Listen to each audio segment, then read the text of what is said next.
Right before she died of a drug overdose, I had no idea she was taking drugs. It gets you addicted. I mean, I started out like any drug, just doing it once a week. Then it became twice a week. Then it became almost every night, smoking a little bit. Then it became waking up with it, doing it all day long. I didn't get to see my daughter, but her dad did. He was a heroin addict. He, had struggled with heroin for a long time, but he had been clean for a year. I'm just thinking to myself, like, God, why? Why did you drive? I looked to the left, and I saw like this white truck, and I couldn't say no. I said, I go, oh Jesus, like that, and it hit us. You will be convicted of a felony if you're caught selling this stuff. And what you don't really realize is you're putting your life in danger and everybody else around you in danger, and it's just not worth it. It was 8 minutes from the time the officer left, and that my daughter was killed. Broke my back at T12, severed my spinal cord, had a punctured lung, a torn diaphragm, and several broken ribs, and that's what left me paralyzed at the waist, and you got a speeding ticket. That's it.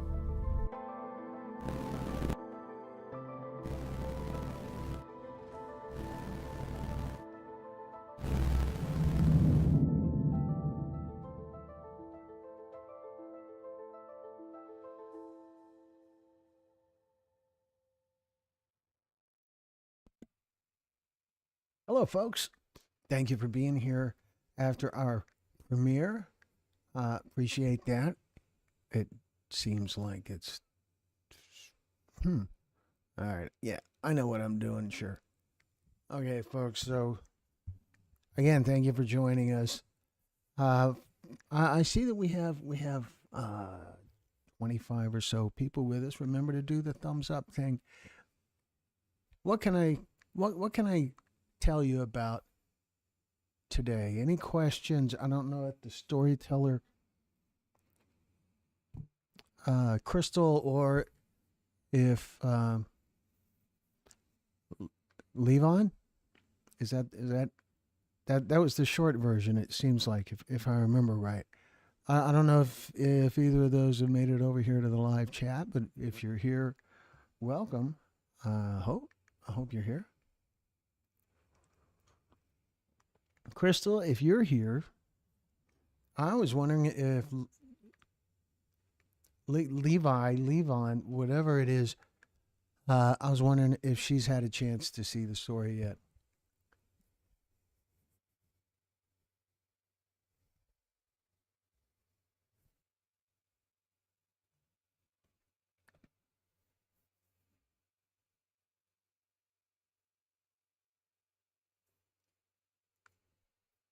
Okay, then. So what did you guys think of this story? It's pretty powerful. There's something a little bit unique about the way both storytellers spoke that sort of stood out to me, that there was a calmness, but so painful too. So it just kind of struck me, especially the grandmother.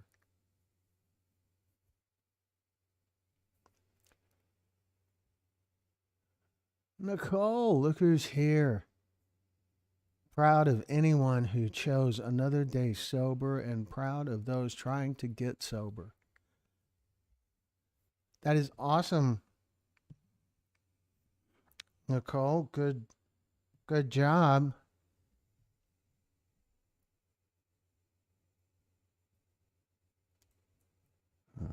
I'll let you back in. I have a message. Let me just help out Crystal here. talking with here.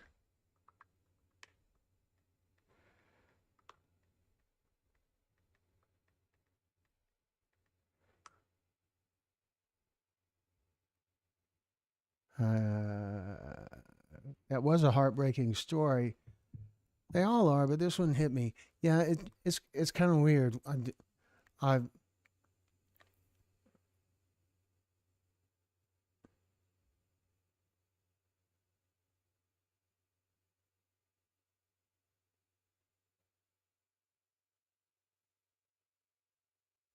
Oh, Nicole.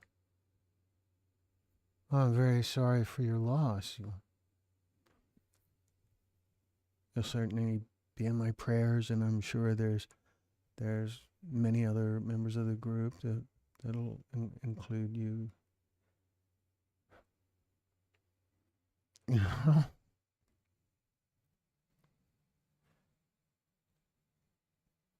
I'm very, very sorry, Nicole. Uh,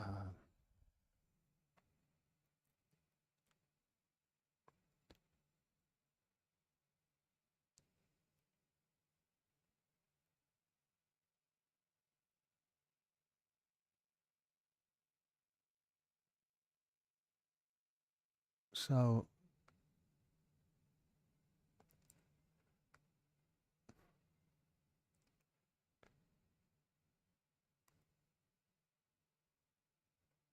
Nicole, you're such gold to so many people with being the kind of champion you are for recovery. It's so important for you to keep going and keep believing how tremendously important everything that you do is.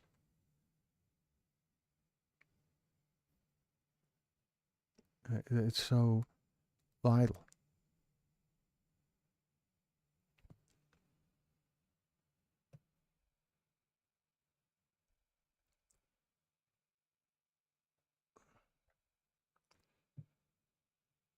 Only took one time.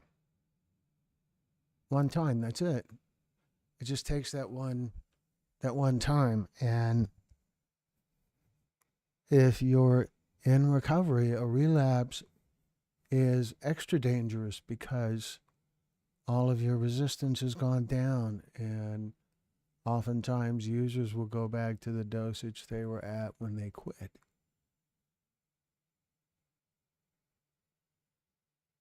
Plus, with fentanyl and the way that it's made,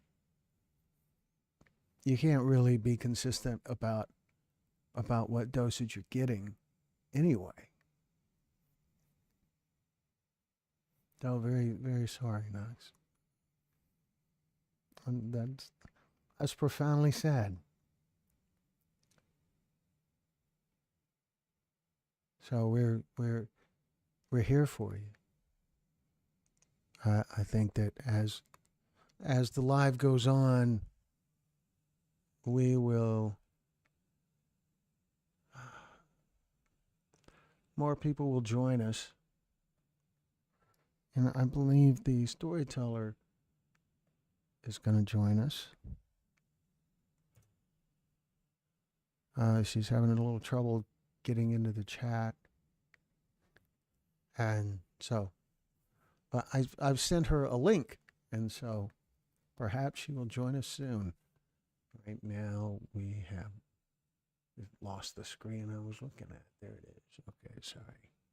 Here we are. So right now we've got 20 people here, and thank you all for joining us. I don't even remember what I was talking about. Rhea Hayes. It seems like a new name. Have I seen you here before?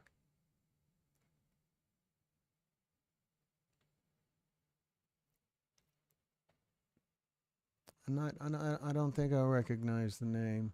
So bear with me. Sorry if I have. It's possible that I forgot. You know, because it's so full.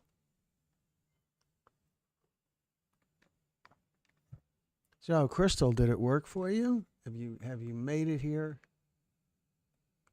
Why do I have this open twice? Sure, I know what I'm doing. Sorry, folks. So tell me more. What stood out to you guys about this most recent story? Those of you that were in the premiere, what really stood out to you?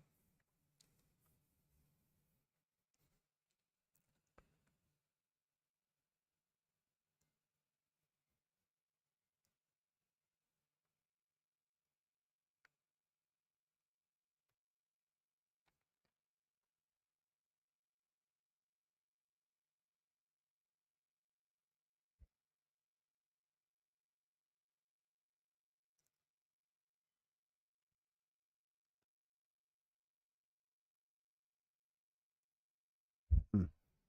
So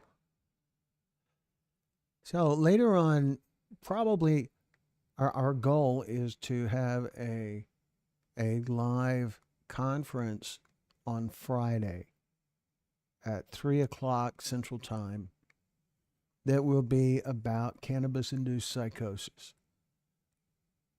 We're going to an event in Denver in June, and these will be some of the people that are involved with that event and some of the people who will be sharing their stories with us when we're there. And it's a new kind of topic to us, and we're going to see what we can learn from them and give you guys a chance to ask them questions. But that'll be 3 o'clock Central Time on Friday.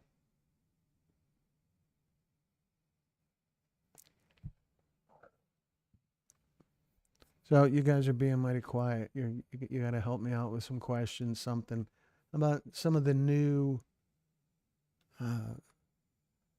people who have joined us. I believe there's a few that are names that I haven't seen before. Feel free to ask questions, whatever you'd like, whatever you're curious about, and we'll be glad to answer them if we can. You guys hear the dog? I hear the dog.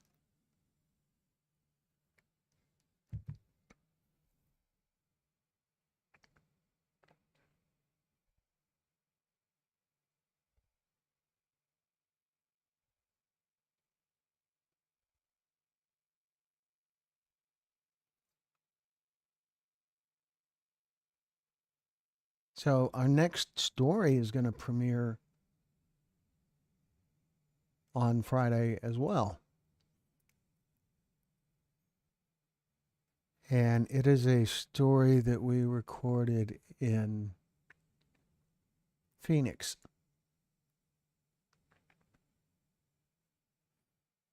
It's about 30 minutes long, and it's going to be announced. The premiere will be announced later this evening, probably. If not, then tomorrow. But we are in one of those sweet spots where we're actually a little bit ahead of schedule with stories ready to publish. So that's a nice spot to be in. It doesn't happen often, and it'll be over with before we know it, for sure. I'm starting to wonder if maybe the chat's not working here, or there's some sort of issue with it.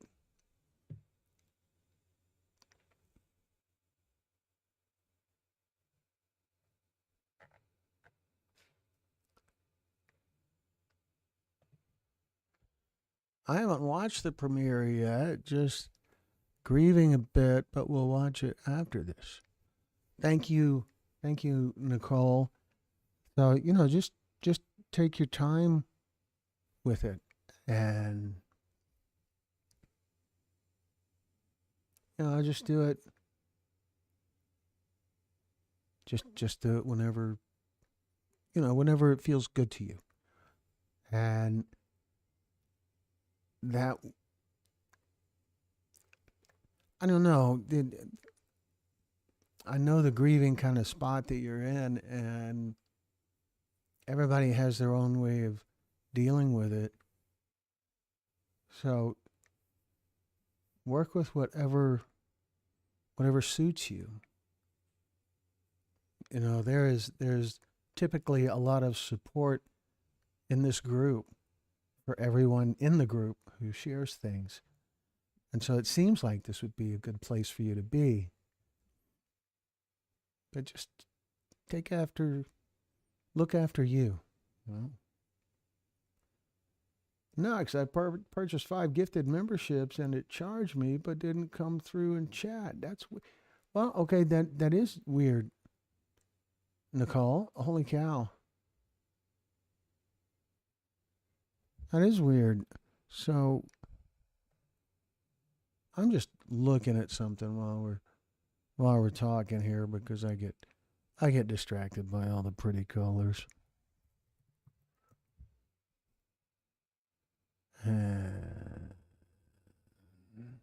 Nope.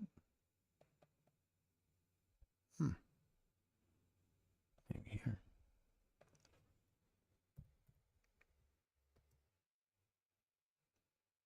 All right.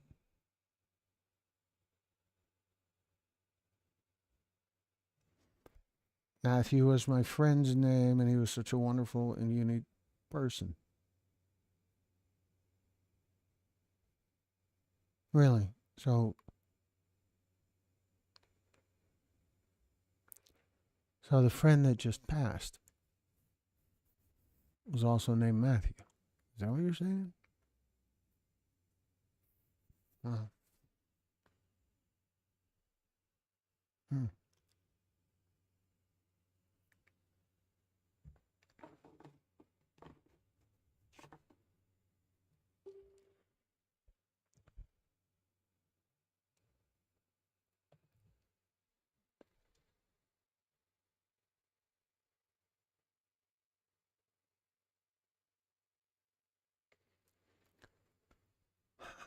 Wow, that's quite a coincidence. Glad you're here. You know, you're welcome to shoot me an email if you like. If you email me your mailing address, we kind of have something for you. So I'm just saying. Matthew is my friend's name, and he was such a wonderful and unique person. That's haunting. I'm so very sorry for your loss. I did a search as best I could for your email. I know that I feel like you've emailed me before.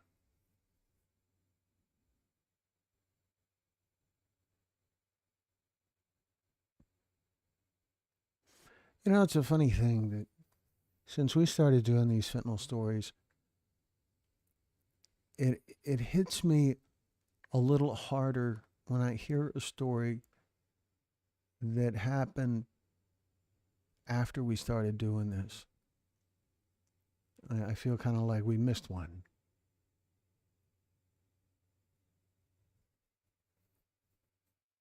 Wouldn't go through.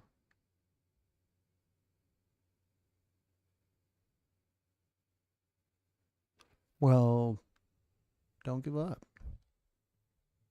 Do the thing again. Our email has been a little weird lately. There's the email. I don't know what. I think if you click on it, I don't know. I don't know. But that's the email. You may be able to copy and paste it. May be able to email it, or you can email Glenn at texas-pictures.com. And either one, both of them come to me. So either way is good. Either way is good. But feel free to shoot me an email. And, you know, glad to, well, yeah, Nicole, the dash matters. So yeah, shoot me an email and we'll sort it out.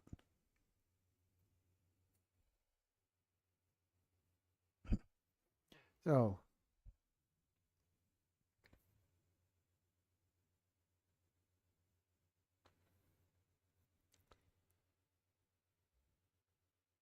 and Nicole, you're in Oklahoma? Louisiana, Oklahoma. Huh. I hear from so many people today.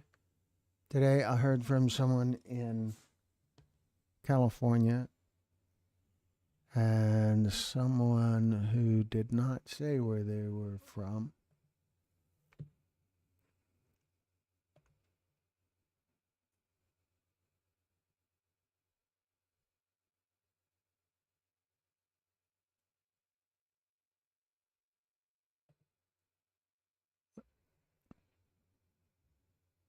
Alabama. Well, yeah. Right. Alabama. I knew that. It's because in the chat I can't hear your accent.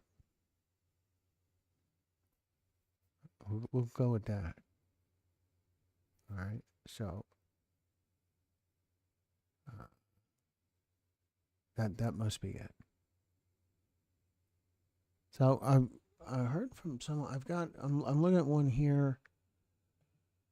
We got an email from someone wanting to connect with one of our storytellers, and that's certainly a possible thing. We can connect people to our storytellers. The way that we do that is we ask the person to send the email to us, and then we'll forward it to the storyteller, and then it'll be up to the storyteller to either respond to them or not, or send us a message to send back to them, or however the storyteller wants to do it. We are always very protective of our storytellers. You know, that's just the right thing to do, I think. I definitely got an accent. An Alabama accent. I can hear it almost, I think. I have a friend who lives in Jackson, Mississippi. Whenever I do a road trip, if it's anywhere eastward, I try to loop in a stop at his place, and he's from here in Texas. We went to high school together, yet for some reason he has developed a Mississippi accent, and his wife has a pretty substantial Mississippi accent or Southern accent, or I don't know, whatever the most flattering way to say that. The swamp.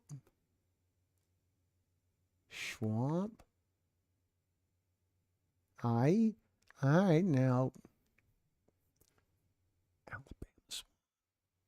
Alabama has swamps, I guess.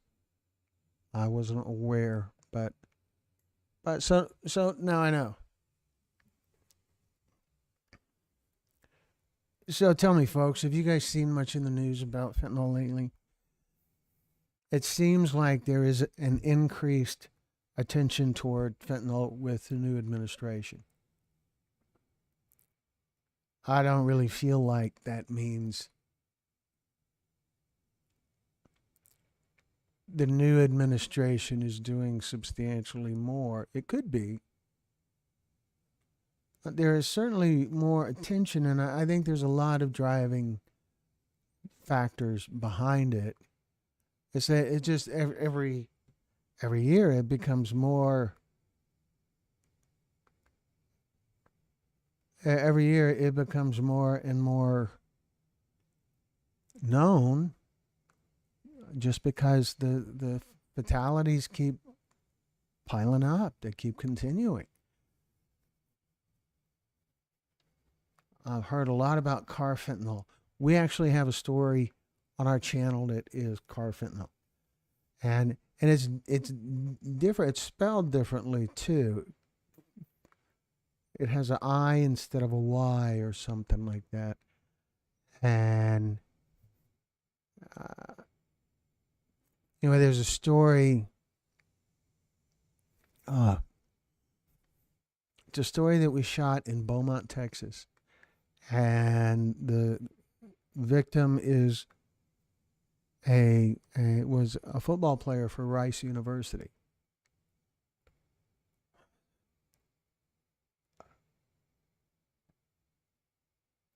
His father's name is Michael. Can't remember.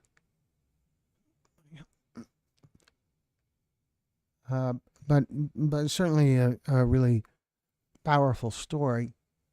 And Crazy Coons, thank you for joining us. And Crazy, why don't you remind me one more time where you're at, because I'm sure I'll get that wrong too, just like with Nicole, I got it wrong. Because, I don't know, it's because my brain is so full. We'll go with that. Appreciate seeing you here, Crazy.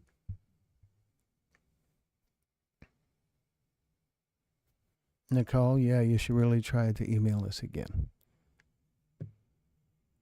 For sure. You could do it right now, and I'll tell you when it shows up.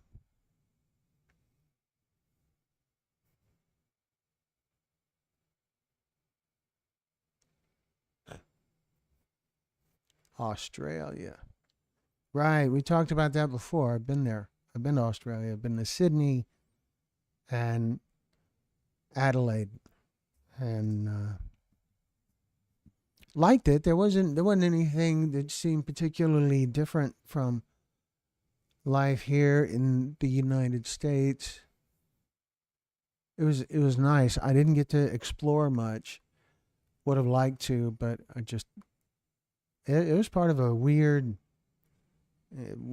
multi-continent international trip, and that was the last stop, and I'd kind of had enough at that point.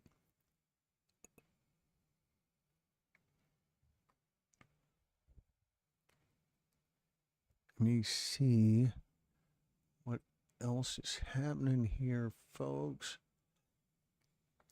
Adelaide is the city of churches. Wow.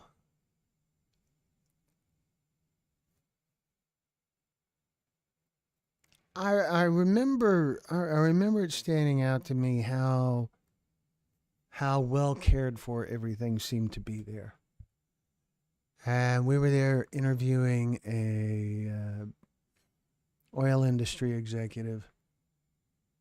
And the hotel that we stayed at across the street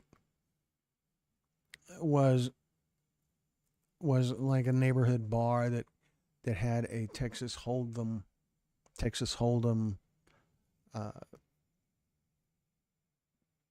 tournament going on. So, there I am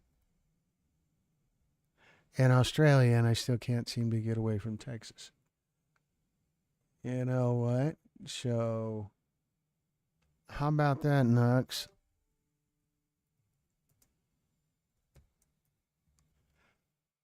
So, it worked this time. So, that's pretty cool, right? That's pretty cool. So, yeah, I still didn't hear any accent, but I believe you. The city of churches. All right, so what else do we have coming up? We're going to Norfolk, Virginia, and we're going to Wichita, Kansas, I believe. I'm not sure we've heard from our local event coordinator in Wichita lately. We also had an inquiry from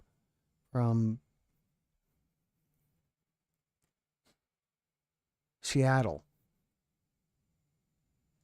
And we've had an inquiry from San Francisco. So that's the big stuff we have going on right now. And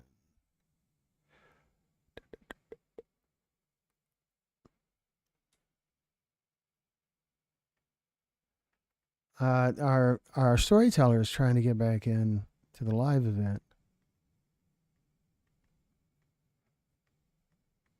I'm just trying to help her get here. So let me see. Where is this? How do I need the link. Yeah.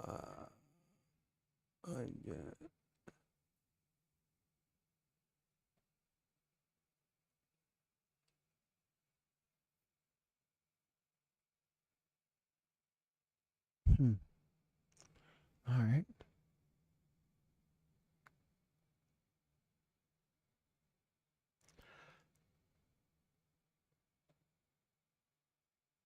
So we're using some different streaming software here. So I'm learning as we go.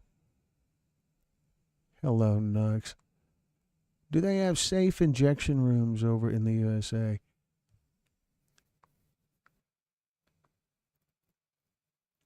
I believe some cities do. It's a weird thing. Some cities have they have a substantial harm reduction presence. There's harm reduction organizations and a lot of support for harm reduction kind of stuff, and some of those cities have some solution like that, but it isn't common in the United States at all. Should be, I think, but it is not.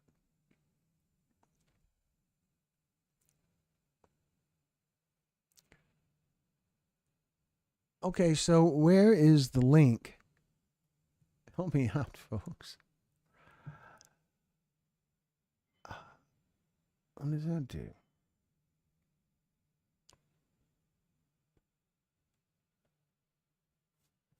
Cute. No, that's worthless. All right. My bank was hacked, so I had to put in a new card number. But I still don't know why the gifted memberships didn't show. Yeah, that's a peculiar thing. Next, I don't know.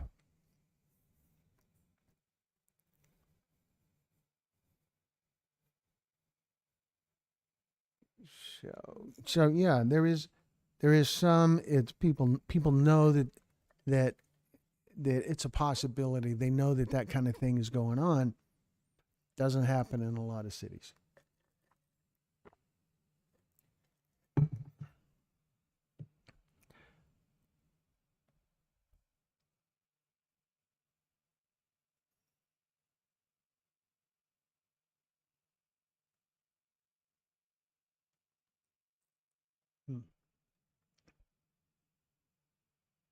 In fact,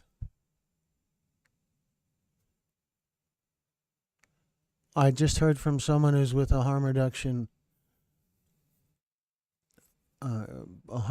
organization in Marin County, Florida.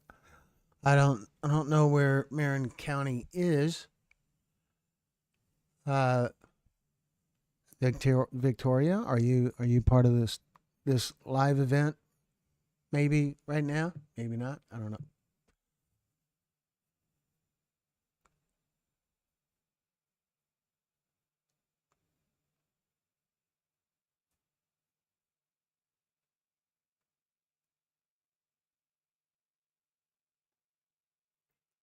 Yeah, but so one thing Victoria is telling me is that April 29th is Fentanyl Awareness Day. I don't know how that happens, but it's a good thing in that it generates some media attention for the day.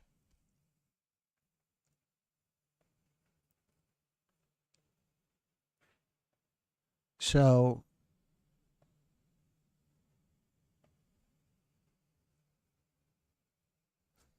let me just see what I can make happen here.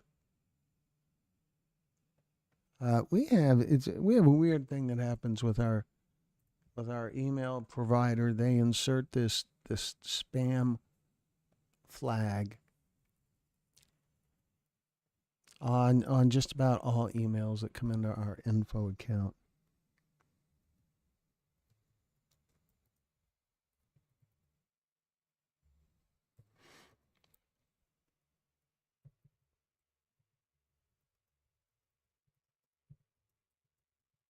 and so I am handling double stuff here. In February 2025, CDC data showed nearly a 24% decline in drug overdose deaths in the U.S.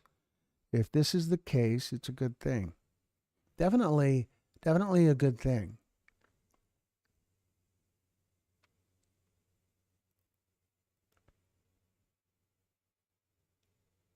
It seems a little soon to conclude from that some solution is working,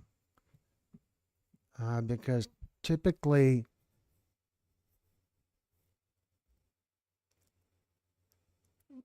cause of death toxicology reports can take a month or 2 months or 3 months or longer.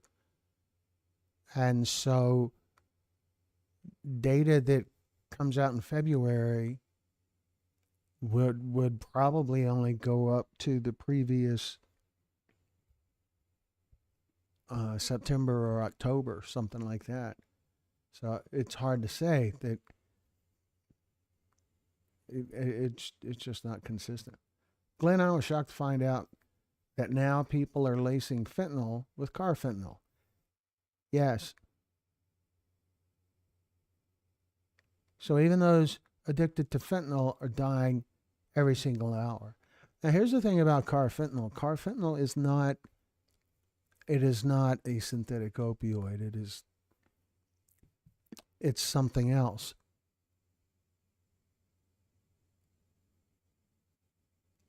And I believe that naloxone doesn't work with it. Do any of you guys know?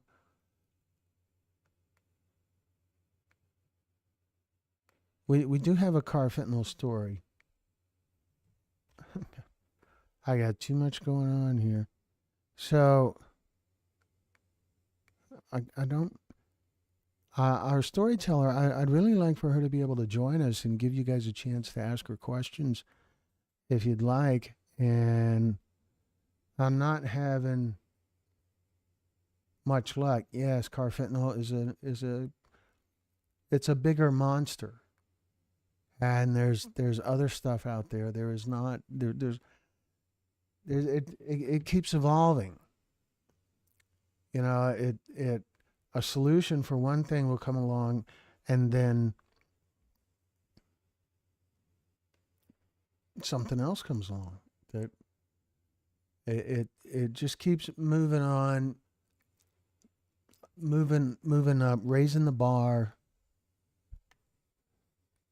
The same way that it's like the same way that teenagers raise the bar on being rebellious. In the 50s, just having long hair was enough, and wearing jeans. And then in the 60s, that became no big deal, so they had to raise the bar. And so now, it's over the years. I guess I'm really going back farther than most of y'all care about. But then different clothing styles now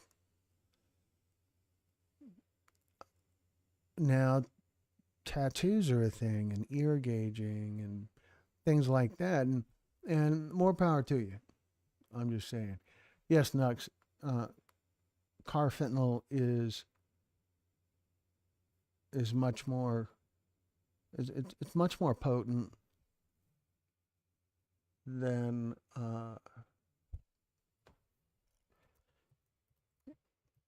fentanyl, which sounds crazy, because fentanyl, a lethal dose fits on the head of a pencil, on the tip of a pencil.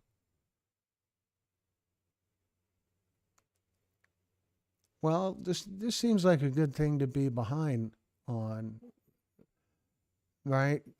Crazy. I mean, being behind the U.S. in overdose deaths, that's probably a victory there. And I'm not aware of any country in the world that has the volume of opioid overdoses that the United States does. Well, now, Glenn, I have 30 tattoos all mean something. Yes, I wasn't ridiculing tattoos. I have seen tattoos I would ridicule, but I feel like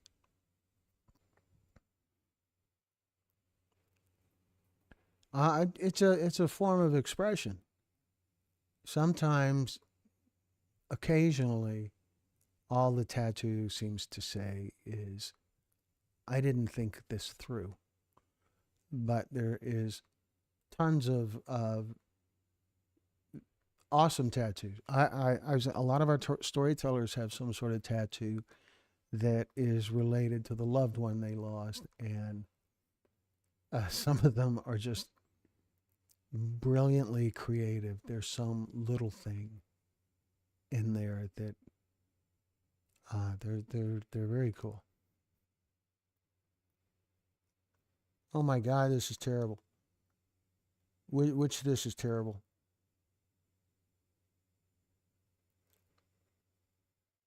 We have Trank and Crocodile. Crocodile next. People are losing arms and legs because it's so poisonous. Crocodile. What is? I haven't heard of that.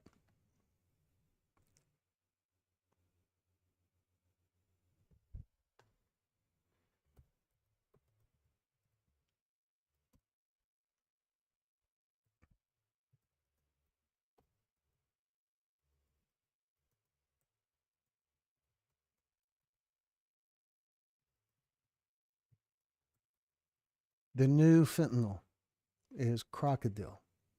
And is it a synthetic opioid like fentanyl is, or is it different?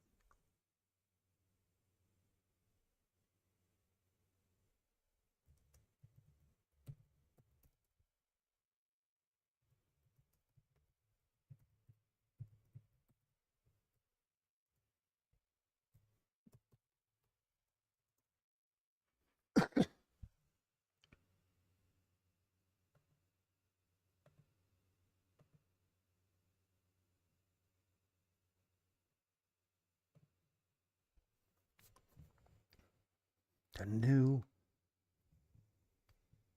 Look who's here. Crystal's able to join us.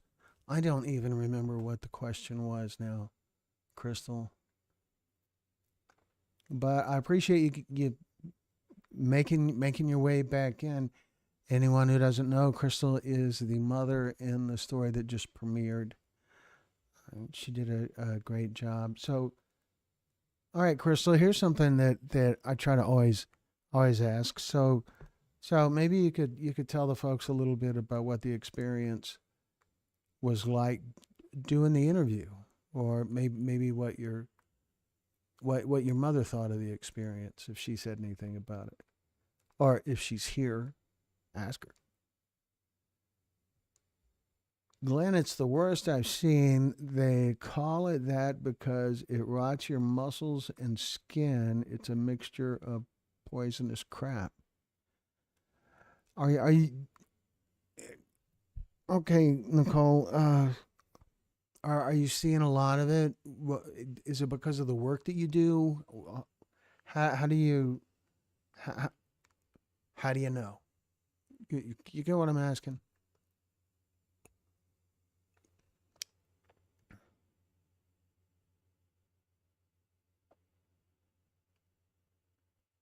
You were a mess going into it. And gosh, Crystal, what did I tell you? Did I tell you I have that effect on chicks? Did I? I use that line a lot. But you did really good. Everything that you said is comes across as being very heartfelt and sincere. You did really good.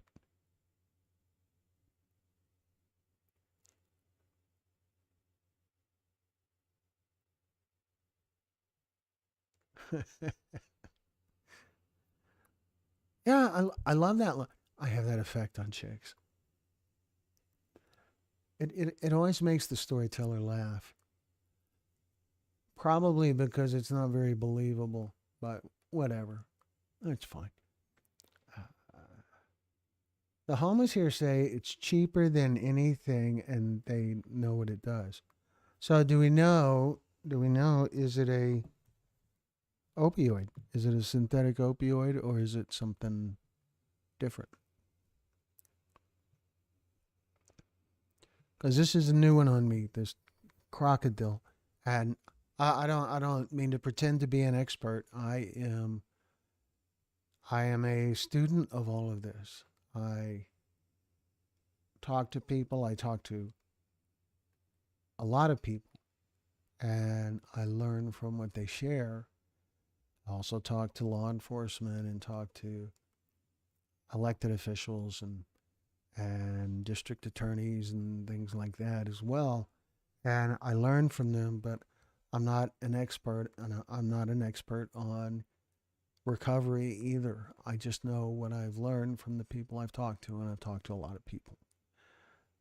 But I know that one of the most important things about recovery is support. Support is giant, and support is out there. It could be that the support comes from a 12-step meeting, something with some AAA, some AA or NA kind of thing, or not. It could be the support. It comes from somewhere else. Eat you from the inside out. That's crazy. Now, haven't I heard something similar about Trank as well? That it rots your flesh. Seems like that is a thing. It's a semi-synthetic opioid. It's called a flesh-eating drug. If it's the reason why I ask if it's an opioid is because if it's an opioid, naloxone works. Naloxone, you remember naloxone? It is the drug that's in Narcan and many other equally effective options. So let me just find this spot right here, and look, there's the drug. Right? Drug.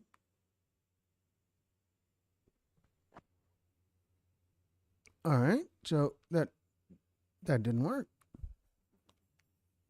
Huh. That's weird. Okay.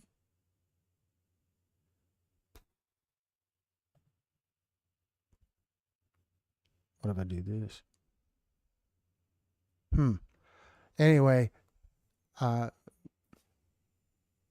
whoops. Hold on just a second now. We just seem to have had a little interruption here, and I will just stand by and I'll get this fixed in no time.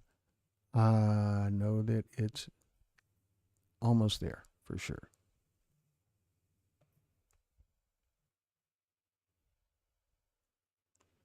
Man, I don't know what happened here.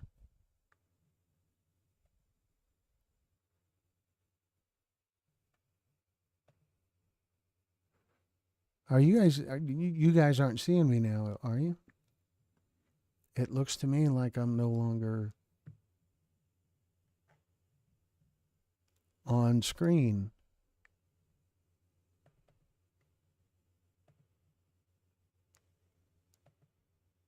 How about if I do that? There we go. All right, sorry. Technology is a little bit too complicated for me, but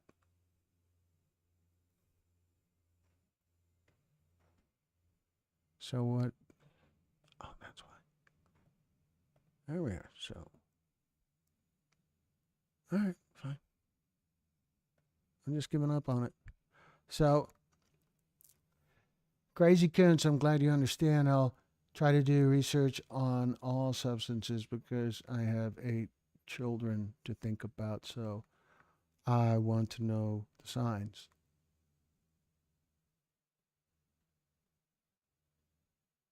So, back to tools of recovery like AA and NA And those are great programs for a lot of people, not for everybody. There's no solution that's perfect for everybody, but there are some common threads. There is accountability, support, and having a stake. Recently, I was talking to a counselor who told me that another tool that seems to be very effective in keeping people in the recovery world is writing. Maybe a journal, maybe just making regular notes, whatever. But writing, the exercise of writing, it does a lot to reinforce what's in your memory, and that's supposed to have great value. And so when this counselor was telling me about this, it really struck home, and I immediately thought, well, I need to let people know about this, because there's people who follow our channel who are in recovery, and that just seems like such a simple thing. Have a little notebook like this and write stuff down. Write down things that are important. Write down victories. Write down frustrations. Write down whatever. Just the act of writing it down, even if you never go back and look at it, the act of writing it down is a way to create organized thoughts about whatever issue is in the forefront of your mind. So it's a real worthwhile thing. So you guys are seeing me now, right? I'm hoping. I don't know why I'm not seeing it here, but anyway. The times are changing so fast, knowledge is the key. For sure, Kuntz.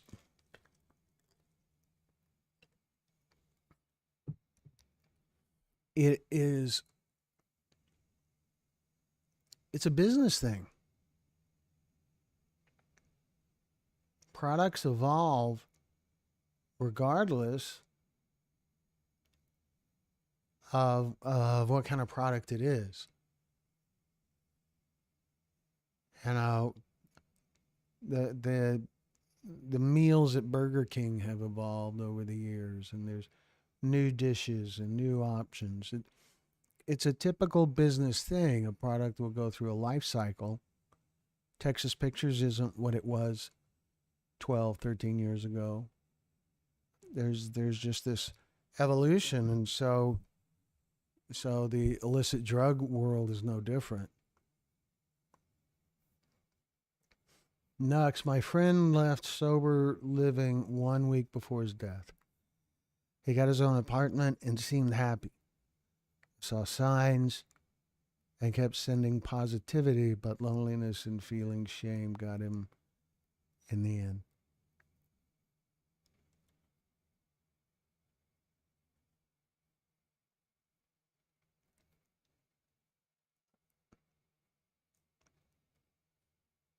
So loneliness and feeling shame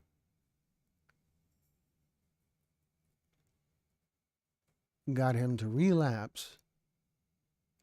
Or are you saying that he decided to take an exit?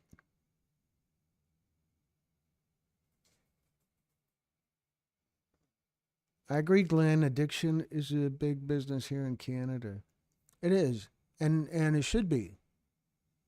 But it's important to be sensitive to all that too. Drugs are a big business in the United States and Canada and any place else where there is a demand. The demand is really, that's one of the elephants in the room that people seldom talk about. But if it wasn't for the demand, none of this would be an issue.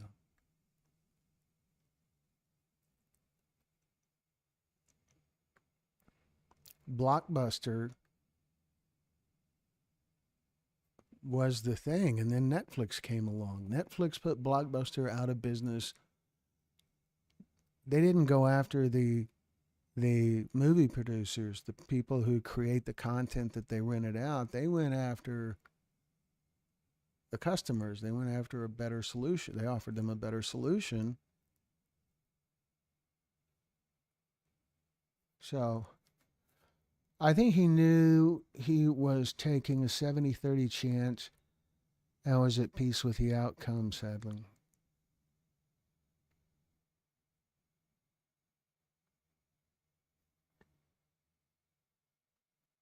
Well, that's a shame. That's a shame.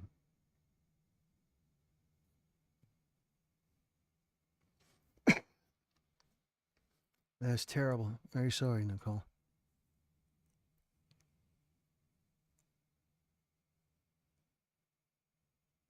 I've got it working right here. I am still figuring. I don't know. Every time I make a little change, it seems to have this ripple effect of changes in how everything works here. And overall, I think it's better. We can do cool stuff now, like play that opening video. We have more people here. Did anybody have any comments about the opening video? Any I don't know. Insights, praise, criticism, questions, whatever.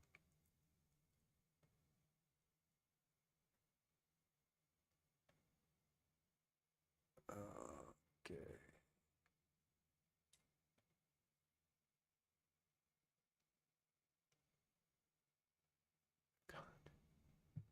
So we are working on a couple of projects from Others Against Drunk Driving, which are pretty cool. Just thought I'd share. Addiction, it's not just addiction. That's where I was going when I started having all these ridiculous problems. It's not just the addiction is big business.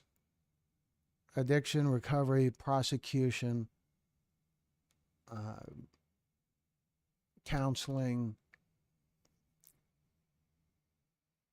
law enforcement. It's all big business. There is a kind of circle of life to it all, where every step of the way, some group makes money off the process. Law enforcement makes a lot of money off the process by having a way to get more overtime authorized, to get bigger budgets authorized, to get growing their department authorized, because they can point to the drug problem and say, this is what we need to combat this.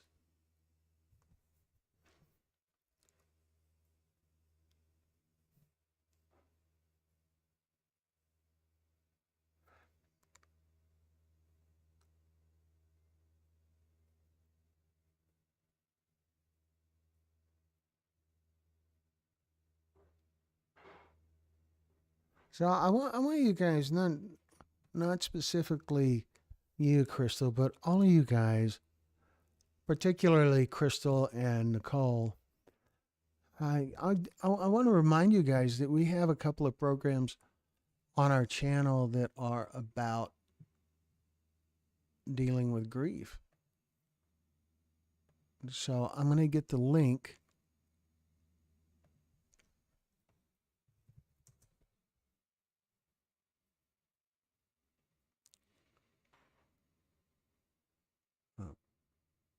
Okay. So I'm going to share the link with you guys. This is a 12-minute video called Life After Loss, and it's presented by a counselor who's a friend of mine, and she talks about the ordeal of living life after loss. And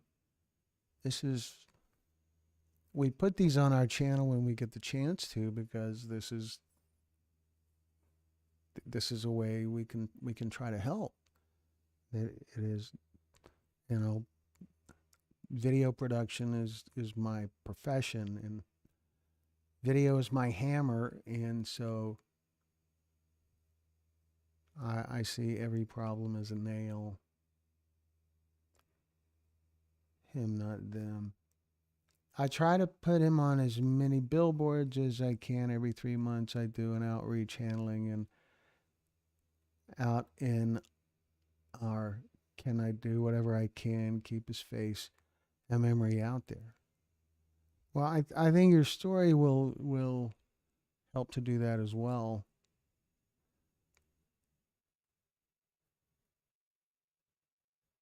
Yeah.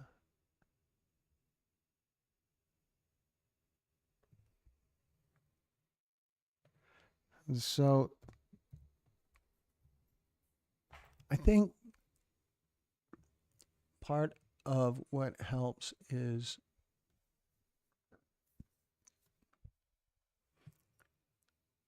just it's sharing. A lot of storytellers tell me that afterwards they feel like a weight's been lifted, and it may not last very long, but when it goes away, tell the story again. Tell the story to someone else. Tell the story, or read the comments on the story, or whatever you can do. It's a good tool to talk to people. And the note taking, the writing however you write, that's a good solution as well. So I shared with you guys a link to the message from the counselor, and I wanted to tell you about that shoot. When we did the interview, I was contacted by a family member who had a friend who wanted to do like some internship stuff, and so she came along and helped with the setup and watched, and she took some behind the scene photos and stuff like that, but mostly just watched the flow and how everything went while the therapist talked to me about life after loss, about surviving grief and all of that. And it wasn't until later that I found out the assistant, the intern, had just lost, I believe, her mother like a week or two before that. So it would have been very fresh. And I had no idea.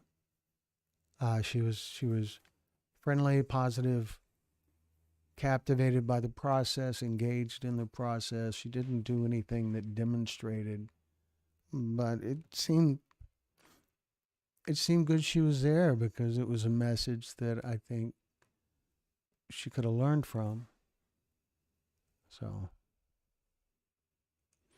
sorry. So I deviate. Nugs. They want to hit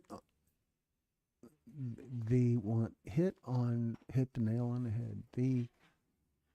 What did I miss? Handing out Narcan, not in our can. Okay.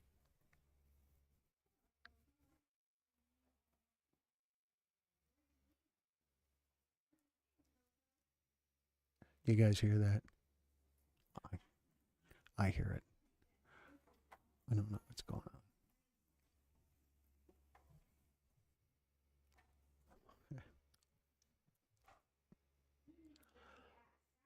on.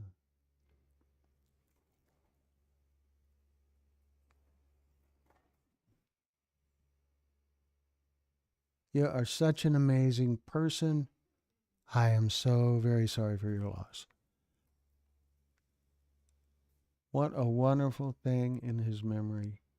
Yes, Crystal, you're doing you're doing great things. And we're here for you too. That surely you know, if there's something we can do for you, you just let us know. And only count that, you guys know we had some trouble with this episode, didn't we, Crystal? It's all my fault. When we start working on a story, when we were shooting these stories in Phoenix, we shot well over 20 stories. And I forgot that there was 2 storytellers. So the first draft was just Crystal. And then she reminded me that we also interviewed her mother. So I'm very, very sorry that happened, Crystal. It's overwhelming the amount of interviews we shoot. On that road trip, by the time we got to Phoenix, we had already shot well over 20 interviews in Albuquerque and did a ride along with the sheriff's office in Bernalillo County, which is the county Albuquerque's in. The billboard stuff is awesome, and I feel like I haven't heard any data about billboards, but I feel like they are an ideal way to address the issue and increase awareness.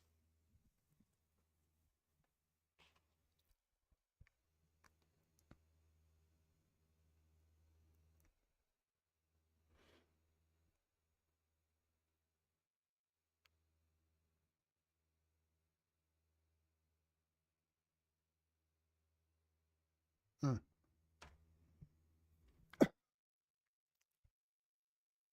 So we're up to around 40 people here now. Is there some new folks in here that have any questions they'd like to throw out? Anything you'd like to know about the Storyteller or about Texas Pictures?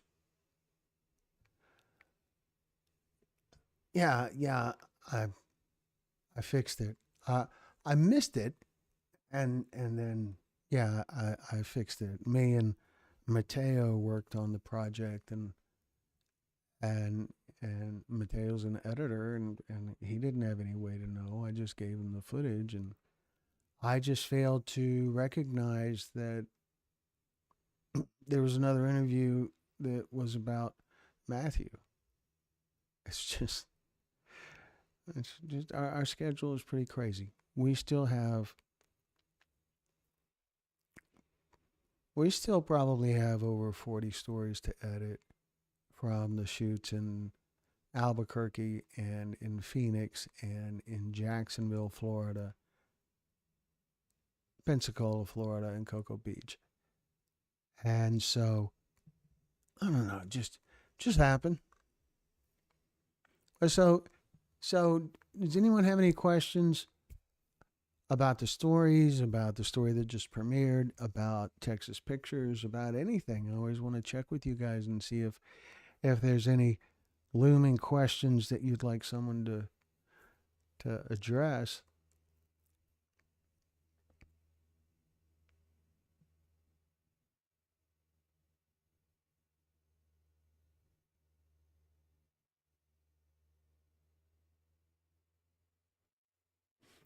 Crystal, I remember recording your interview. Somehow, when I see the person again, when we start doing the editing, I start remembering things about the interview. And one thing that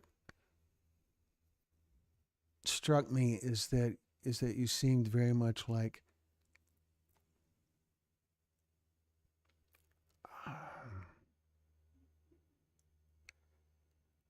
you seem very much like you've got moving on with the grief kind of nailed. That it's there. The grief is there. The grief is powerful. You can see it. You can kind of feel it in your heart when I feel it in my heart when I talk to you. But I also feel like you're just incredibly strong. So that's very cool. It's like you are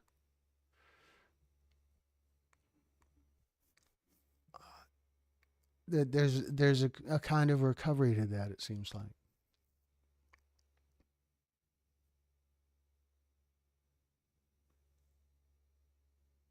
Anyway, so who else has joined us? Any familiar other familiar folks in the chat right now?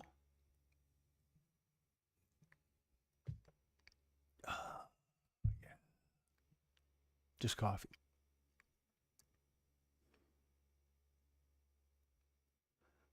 Well, thank you, Crystal. Yeah, if I don't really remember, but if you're not in our private Facebook group, you certainly should be. We have a private Facebook group that is it has over 500 members now, and it's made up of people who have shared their stories with us and people who want to share their stories with us.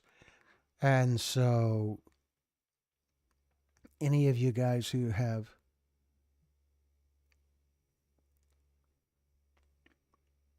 a story that you want to share, you should join the group. Part of what we do. Olga, welcome back. Olga, where are you from? You're somewhere in Europe, maybe? Is that, am I remembering that right?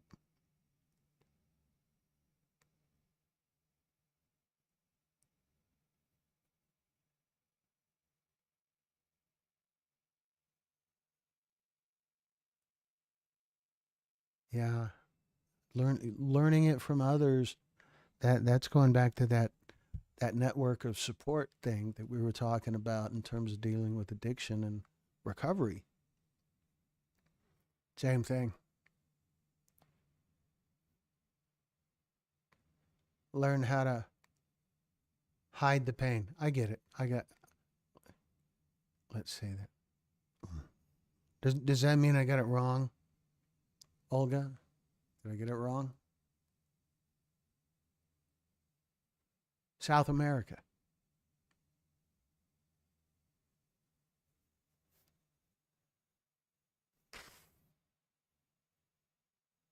Just trying to remember, So anyway.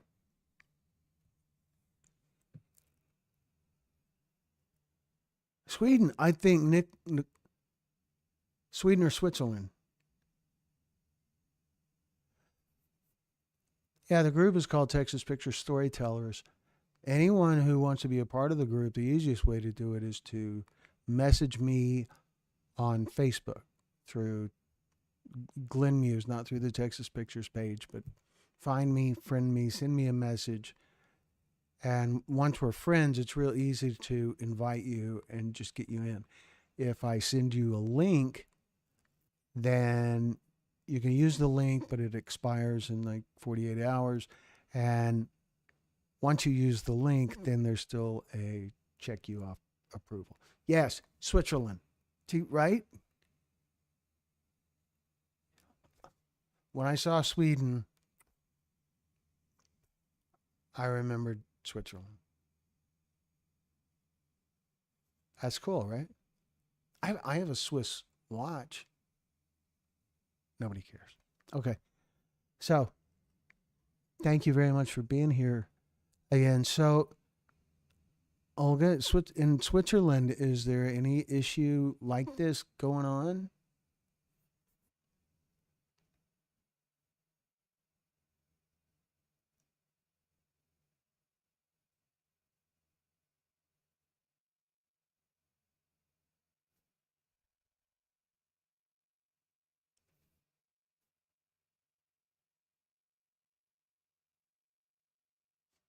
Chocolate. Swiss chocolate. Yeah, that's awesome stuff, for sure.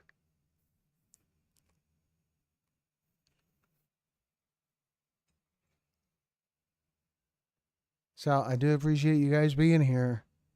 We're probably gonna wrap it up pretty soon.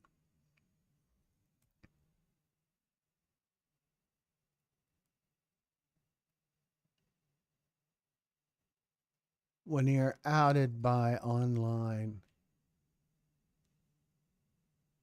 whole environment.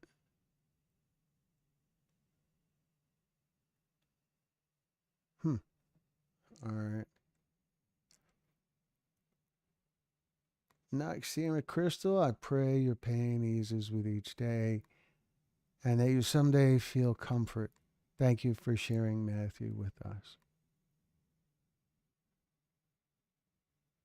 I saw this great video that Billy Bob Thornton made talking about losing his brother. And he talks about his grief being part of who he is now. And that it's important as he moves on through life.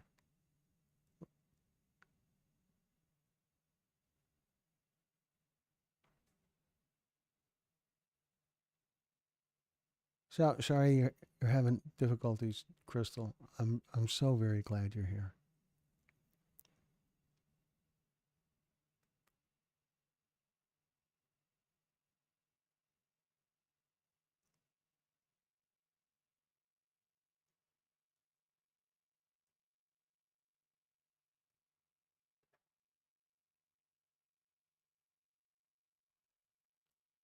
So I want to remind everyone that you are always welcome to reach out to me anytime.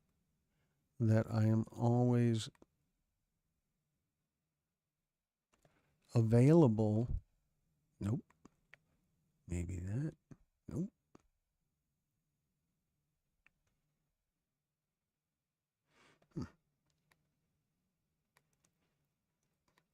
Grief does become a part of who you are. Yeah, it does. And from that you grow, you get this new insight that nobody particularly wants.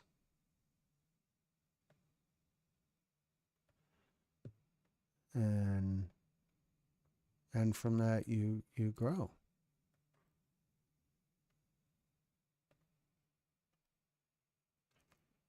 So one of the things that I sometimes tell storytellers after we do an interview, and sometimes I don't know if I said it to Crystal or Levon, that what I tell them is the last part of a person's life is oftentimes, and maybe every time, someone else's lesson. And that's no consolation, but it's important.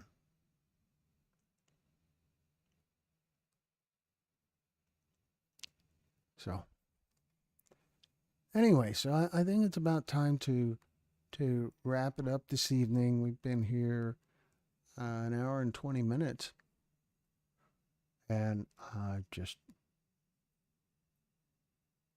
pretty much covered everything. But we have another story that premieres on Friday. On Friday at 3 o'clock, we should be live with a group of people in a live video conference kind of environment that are going to talk about cannabis-induced psychosis. In June, we're going to be shooting stories about cannabis-induced psychosis in Denver at a national conference. And so that's coming up. So I'm looking forward to this video conference thing because I'm trying to learn.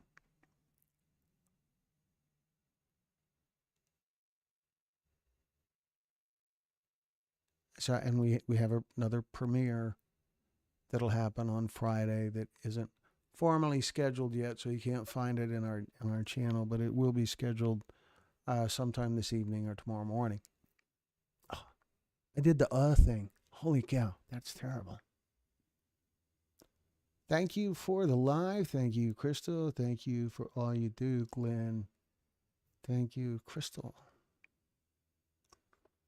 Thank you, Nux. I sent you another email, Nux. I just feel like I should say that. April.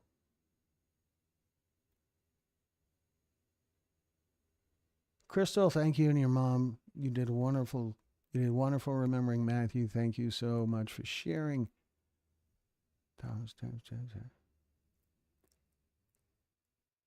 Good to see you here, April. Thank you, Kuntz. And everyone else. And please remember to keep in touch.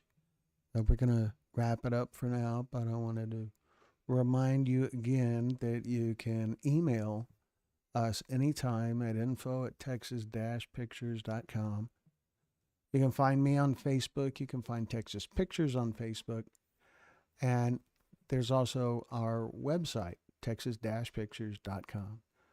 And on our website is links that explain how to organize a storytelling summit in your area. That it is a pretty simple process, right, April? And there's links on how the process of sharing a story works, what the interview experience is like, what kind of clothes you should wear, things like that. There's all kinds of cool stuff on the site. So thanks again for joining us, folks. And we will be talking to you again soon. Friday. We'll be back Friday. Maybe tomorrow we'll do some kind of live thing that's just for members. So thanks again, folks. I will talk to you next time.